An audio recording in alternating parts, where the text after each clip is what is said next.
নিয়ামত পেয়ে আমরা সব কিছু ভুলে গেছি, আল্লাহকে ভুলে গেছি, দ্বীনকে ভুলে গেছি, ইসলামকে ভুলে গেছি, অন্যায়ের মধ্যে ডুবে গেছি, পাপের মধ্যে ডুবে গেছি।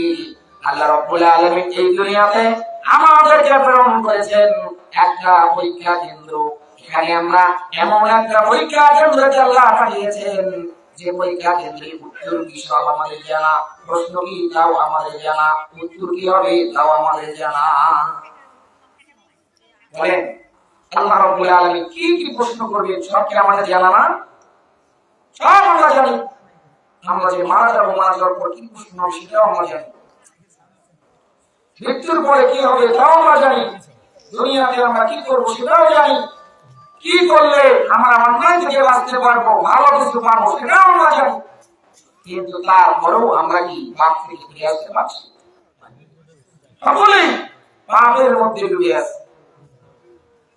আমার আল্লাহ রাব্বুল আলামিন এই নিয়ামত রাজি আমাদেরকে নির্ধারণ করে আল্লাহ রাব্বুল আলামিন বলেন কাইফা তাকফুরুনা বিল্লাহি ওয়া কুনতুম আমওয়াতান ফাআহইয়াকুম সুম্মা ইউমীতুকুম সুম্মা ইউহয়ীকুম সুম্মা ইলাইহি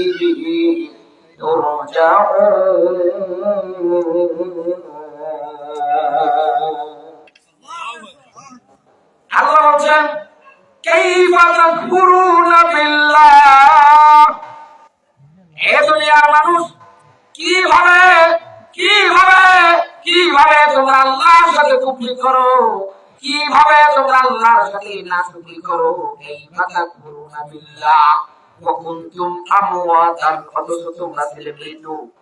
ও ভাইরা আমার, পাপের সারাশি শুনে রাখো। ও আমার মুসলিম ভাইরা জেনে রাখেন, আপনি আমি এক ফোঁটা বীর্য থেকে তৈরি হয়েছি। পিতা মাতার মিলনের মাধ্যমে এক ফোঁটা বীর্যের মধ্যে লক্ষ লক্ষ কোটি কোটি শুক্রকীট ছিল, যার মধ্যে ওই শুক্রাণুর মধ্যে আমি আপনি বিজয় হয়েছি, কালে হয়েছি, পরাজিত হয় নাই। বিজয়ী হওয়ার কারণে আমি আপনি তৈরি হয়েছি। কিছু ছিলাম না, ছিলাম কি অস্তিত্ব ছিল ছিল না। আল্লাহ মৃত্যু থেকে আমাদেরকে জীবন দান করেছে।